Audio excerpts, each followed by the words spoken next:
Son del doctor Carvajal, doctor, disculpe. Sí, pero veo un grupo que está, no está entrando, sino que está yendo. En fin. Entonces, cuando hablábamos de sistema cardiocirculatorio o aparato cardiocirculatorio, estamos hablando de un conjunto de órganos que están garantizando el transporte de la sangre a través de toda la economía para efectos de transportar nutrientes y oxígeno a los tejidos que lo requieren, especialmente a los órganos que son grandes consumidores de oxígeno. Vale decir sistema nervioso, vale decir hígado, vale decir riñones, fundamentalmente. Algunos de ellos son muy sensibles a la hipoxia. Cuando hablamos de hipoxia, estamos hablando del bajo aporte o la baja concentración de oxígeno en la sangre. Recordando que el oxígeno es transportado fundamentalmente por la hemoglobina que está contenida en los glóbulos rojos o los hematíes. Entonces, también habíamos dicho que la sangre es un tejido que tiene un sustento o un estroma especial. Pasen de una vez lo que están atrás.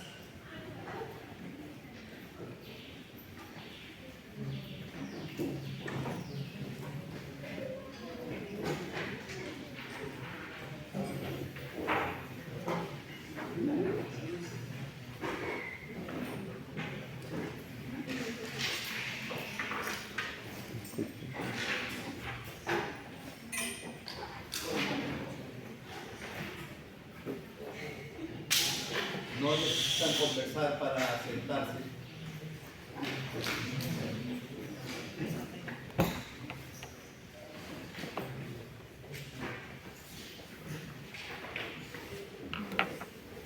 Entonces, como un tejido especial, la sangre no tiene un tejido conectivo sólido, sino es un tejido conectivo líquido, que es el plasma, que va a permitir que las células que constituyen este tejido especial cumpla su cometido, es decir, el transporte de oxígeno y nutrientes a todas las células del organismo.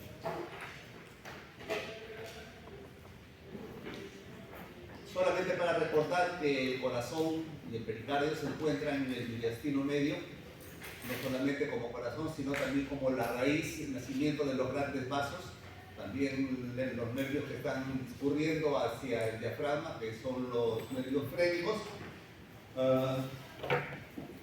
y la desembocadura de las venas importantes, la vena cava superior que trae la sangre de la región superior del cuerpo, y la vena cava inferior que viene trayendo toda la sangre de la porción inferior o caudal del cuerpo. También recordar que el pericardio es esa membrana fibrosa constituida fundamentalmente por tejido fibroso y colágeno, que les explicaba en una oportunidad anterior, es inextensible en la medida en la que se pretenda distender de una manera aguda o rápida. Sin embargo, la naturaleza hace que cuando haya un llenado lento de la cavidad pericárdica por algún contenido, básicamente líquido, este tejido se va distendiendo, llegando a contener 500, 600, 800 milímetros o centímetros cúbicos de líquido, sin que haya todavía cambios hemodinámicos importantes. La presencia de líquido en la cavidad pericárdica genera, cuando es de manera aguda, genera un fenómeno que se denomina, dijimos, ¿cómo se denomina? Cuando el corazón se comprime. Qué rápido se olvida. Taponamiento cardíaco.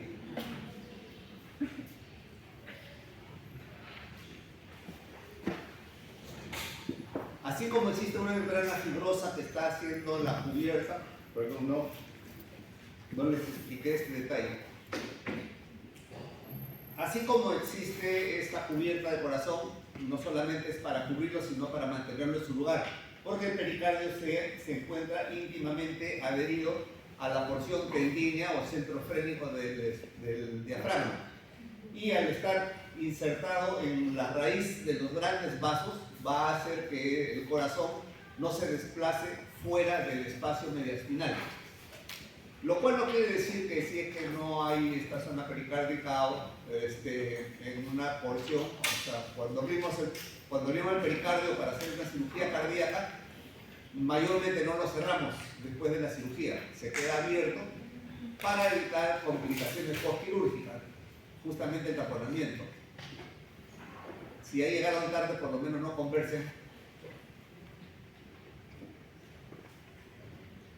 La cara interna del pericardio fibroso está recubierto por una serosa de la misma naturaleza que la pleura, es decir, una membrana serosa de origen mesotelial que cubre no solamente la pared, la cara interna del pericardio, la superficie del diafragma, sino que se refleja a nivel de la raíz de los grandes vasos y va a recubrir el corazón. Esta cubierta del pericardio, denominado pericardio seroso o pericardio visceral, recibe el nombre cuando recubre al corazón de epicardio. Ahora bien, cuando creo que lo mencioné en algún momento, debo haberlo mencionado, los antiguos, o un grupo de antiguos anatomistas decían que el corazón no era otra cosa más que un gran vaso altamente modificado, porque los vasos sanguíneos, llámese arteria y llámese vena, están constituidos por tres capas: una capa externa, que es la adventicia; una capa media, constituida por fibras elásticas y fibras musculares, y una capa interna, que es el endotelio, que se decía que era, se dice todavía, que es el órgano más extenso del organismo. O sea, la superficie endotelial, si es que la extendísemos, tiene mucha mayor superficie que la piel, que es lo que nos está recubriendo el cuerpo. Entonces, vamos a ver, probablemente tengo otra imagen más adelante, que el corazón también tiene tres capas. La pared cardíaca está constituida por una capa externa, que es el epicardio; una capa media, que es el miocardio, está constituida por fibras fundamentalmente musculares, pero también hay algunas fibras elásticas; y una cubierta, un tapiz interno denominado el endocardio, que es de la misma naturaleza que la capa interna que cubre los vasos sanguíneos, es decir, el endotelio.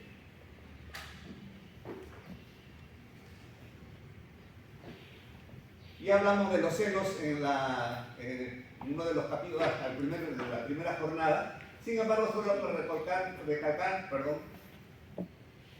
que acá tenemos, en esta, desde la desembocadura de las venas pulmonares, el seno oblicuo, y alrededor de la vena aorta o la vena cava, está separando, tenemos el seno transverso. Seno transverso, que recibe el nombre epónimo de Tate y Marshall, y el oblicuo es el seno de Haller.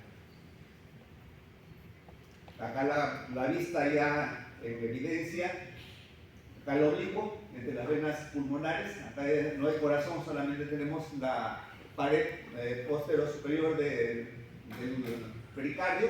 Todo esto es pericardio seroso, y por fuera tenemos el pericardio fibroso, la vena cava superior, vena cava inferior, las venas pulmonares, la raíz de la arteria pulmonar y la arteria aorta. Acá tenemos el seno transverso y acá tenemos el seno oblicuo.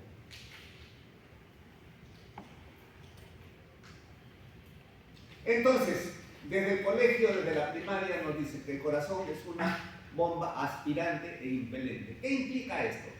Que el corazón tiene capacidad para generar presión negativa, por lo tanto succionar la sangre que está viniendo por las venas.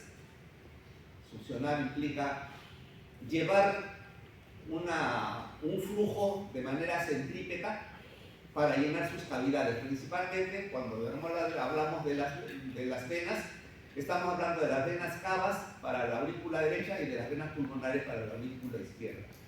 ¿Cómo se genera esta presión negativa? Definitivamente el corazón o el miocardio no tiene la capacidad que tenemos nosotros de generarlo voluntariamente. Es decir, cuando uno succiona a través de una pajilla el líquido de una bebida, está generando una presión negativa que hace que el flujo de líquido vaya a través de la pajita hasta nuestra cavidad oral. En el caso del corazón, del miocardio, Esto de acá es un poco más, más primario, ya vamos a ver de qué manera. Si recordamos la naturaleza del músculo cardíaco, cuando hacíamos la clasificación de músculos, decíamos que hay músculo liso, músculo estriado y músculo cardíaco como un tipo especial de músculo. ¿Por qué decíamos que este es un tipo especial de músculo? Porque va a tener comportamiento de ambos tipos de músculo, tanto del estriado como del liso. Y porque la distribución de sus fibras no son paralelas, como en el caso del músculo liso o el músculo estriado, sino que va a formar una suerte de distribución trabecular, es decir, una forma de malla que va a darle mayor fuerza al tipo de contracción que va a realizar. ¿Alguien recuerda cuál es la característica principal del músculo estriado desde el punto de vista funcional? No me digan que es voluntario o que tiene estrías. ¿Alguien recuerda? Levante la mano y me lo dicen. Primer capítulo, biología.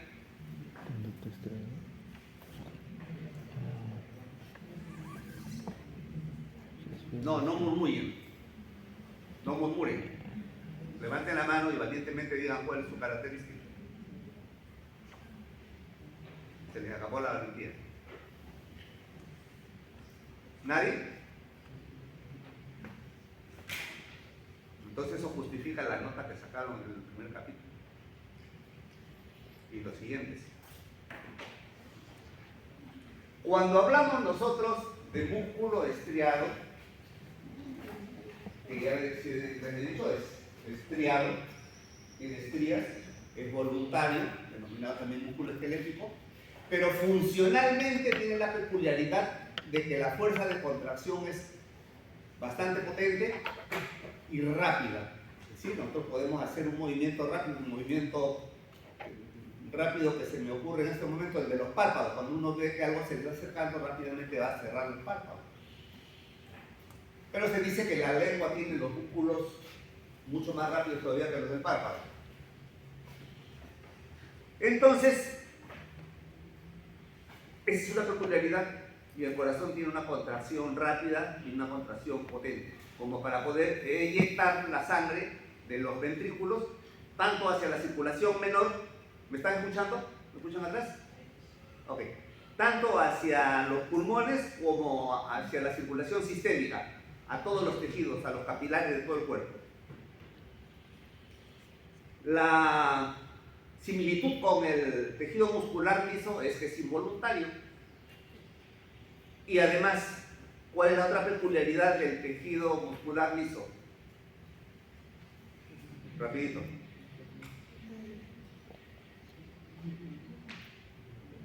Vamos.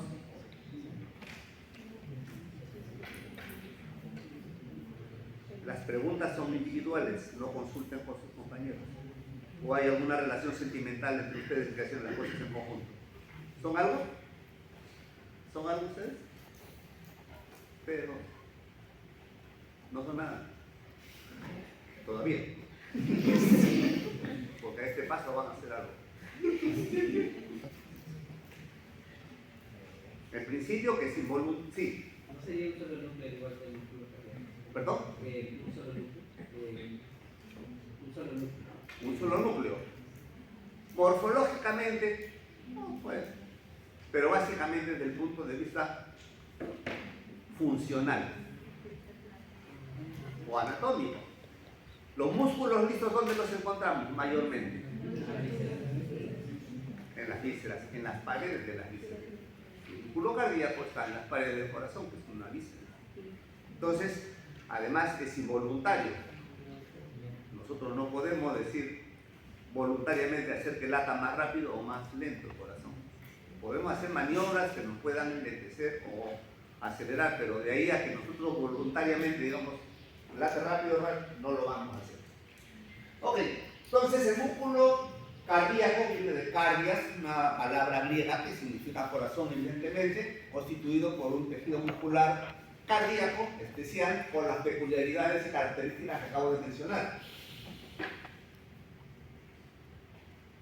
¿Cómo es que se genera la presión negativa al interior de las cavidades cardíacas? No es un proceso activo, no es algo que el corazón jale. Como les decía, cuando uno succiona, genera voluntariamente una presión negativa que pueda absorber o elevar un líquido de un espacio al otro, generando lo que denominamos, revisaron lo que eran las gradientes, porque acá vamos a hablar bastante de las gradientes, ¿eh? Y si no han revisado gradientes, van a quedarse a medio aprender o entender. Entonces,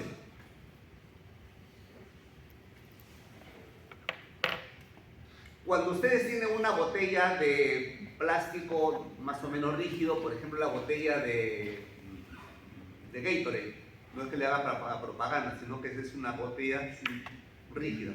Si ustedes la comprimen, están disminuyendo la capacidad volumétrica de la botella. Si ustedes meten esta botella comprimida en un balde y lo sueltan, ¿qué va a pasar? Va a jalar agua. Va a jalar agua hacia su interior. Y lo digo con agua porque si es que digo solamente del aire, como que va a quedar también medio en el aire. Sin embargo, yo puedo llenar una botella comprimiendo y soltando. Al comprimir es una acción, es un procedimiento activo. Estoy empleando energía para comprimir la botella. Pero si la suelto, pasivamente por la elasticidad de las paredes de la botella va a expandirse y al expandirse genera una presión negativa y va a chupar agua, por lo tanto se va a llenar la botella. Ese es el mecanismo que emplea el corazón. No es que haga fuerza para jalar y que haga una función de bomba aspirante, no. Simplemente que al relajarse las cavidades se genera al interior una presión negativa y como está en comunicación con las venas, en el caso de las aurículas, va a jalar la sangre que están en las venas hacia la cavidad auricular. Lo mismo va a ocurrir cuando esté llena la cavidad auricular y se relaje los ventrículos. Al relajarse los ventrículos va a generar una presión negativa al interior de las cavidades ventriculares y va a succionar la sangre que está en las aurículas. Entonces, esto de acá funciona, reitero, como una bomba aspirante. Hasta ahí estoy hablando de la aspiración, de la generación de presión negativa y gradiente negativo. E impelente cuando se comprime, cuando las aurículas se contraen en la sístole auricular, porque la aurícula también tiene sístole, va a coadyuvar a que la sangre que está en las aurículas pase al ventrículo conjuntamente con la presión negativa generada del ventrículo. Y cuando el ventrículo se contrae, va a impulsar la sangre a través de las arterias. Ok, entonces tenemos aspirante e impelente. Espero que haya quedado claro. Ya, lo que mencioné hace un rato, está fijado por el pericardio. No lo entiendo todavía. Fijado el pericardio al diafragma, hacia arriba los grandes vasos. Esto de acá lo mantiene en su lugar y está alojado en el espacio mediastinal. Acá tengo la pleura mediastinal, eso es el pericardio. Acá tengo los frénicos, dijimos que los frénicos están tapados externamente por la pleura, pero están por fuera del pericardio. La morfología del corazón se le describe como un cono o como una pirámide invertida. La mejor manera de recordar, así como hablábamos el día de ayer de la mnemotecnia de los bronquios, cuando uno tiene un puño cerrado, más o menos el corazón es aproximadamente del tamaño del puño que uno tiene.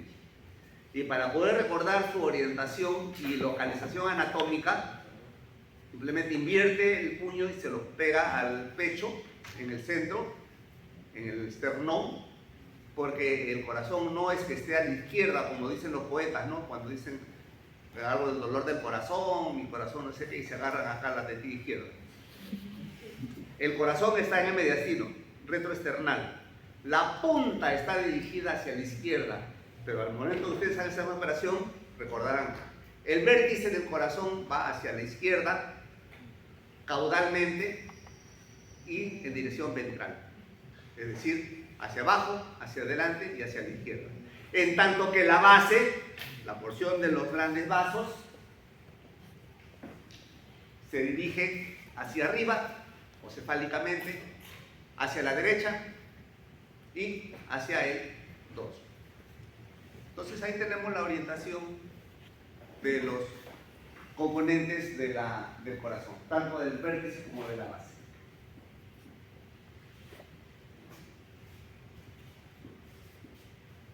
El volumen del corazón va a variar de acuerdo a la edad, de acuerdo a la contextura de la persona y de acuerdo también a la actividad. Definitivamente las personas que hacen actividad física importante van a tener un mayor desarrollo del músculo cardíaco porque se requiere de una mayor potencia, de una mayor capacidad del corazón para poder surtir de oxígeno y de nutrientes a los tejidos que van a tener alta demanda. Uno de los tejidos que tiene alta demanda de oxígeno, aparte del sistema nervioso y de los riñones, son los músculos. Entonces tenemos nosotros que esta variación va a ser también de acuerdo al sexo. De hecho, el corazón masculino va a tener mayor peso y mayores dimensiones que el femenino, ¿no? Son 300 gramos de masa cardíaca en el varón y 250 en la mujer. No es un tema de discriminación ni de machismo, sino es un tema de la naturaleza. Y acá un poco lo que le manifestaba hace un momento, ¿no? Fácilmente eso yo lo puedo catalogar como la pared de un vaso. Tengo una íntima o un endotelio, tengo una capa media, el miocardio, y tengo una capa externa que es el epicardio. ¿Ya? ¿Acabaron? ¿Acabaron? Quiero saber si acabaron para ir por continuar. ¿Acabaron ya? Quiero una respuesta. ¿Acabaron o no? Sí. Espero que sí hayan acabado. Entonces, cuando hablamos del epicardio y de íntima serosa, al igual que la membrana pleural, que está recubriendo íntimamente. Acá tenemos nosotros el epicardio y acá tengo la cubierta interna del pericardio fibroso, es decir, el pericardio seroso. Y entre estos elementos, el espacio pericárdico. El espacio pericárdico no es tan virtual como el espacio pleural. En el espacio pleural requerimos que sea realmente virtual porque la naturaleza y la función de las pleuras es diferente a la naturaleza y a la función del epicardio o del pericardio seroso. Acá suele haber una cantidad regular de líquido, que es el líquido pericárdico. Pero es un líquido que está controlado, no es que abunde. En el epicardio, nosotros vamos a encontrar la distribución tanto de la vasculatura periférica como de los linfáticos. Y, si ustedes recuerdan, y acá se ve claramente, en algunas porciones de los surcos por donde discurren los vasos encontramos la grasa pericárdica. Esta grasa pericárdica no es constante. Va a encontrarse en mayor abundancia en aquellas personas obesas, las personas que no tienen mucha actividad física, es decir, depende mucho del estilo de vida del individuo para tener mayor o menor cantidad de grasa pericárdica. Definitivamente, mientras más obesos y mientras más sedentarios sean, vamos a tener mayor cantidad de grasa pericárdica.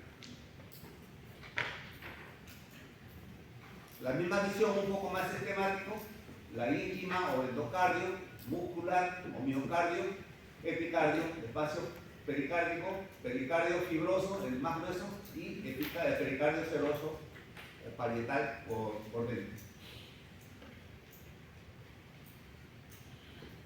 Y luego tenemos nosotros la descripción ya de las cavidades. Acá tenemos la aurícula derecha. La aurícula derecha es la cavidad que tiene mayor cantidad de elementos a describir. Diríamos de accidentes anatómicos. Cuando hablamos de accidentes anatómicos no estamos hablando de eventos, estamos hablando de relieves y depresiones que puedan ser descritas y que son constantes. Dentro de los elementos constantes van a ser estos músculos, por ejemplo, que son los músculos pectíneos. Este elemento longitudinal viene a ser la crista terminalis. La crista terminalis viene a ser una prominencia en forma de cresta, es decir, una elevación longitudinal al interior del corazón que se corresponde con un surco externamente, que es el surcus terminalis. Entonces, por fuera se ve como una depresión y por dentro se ve como una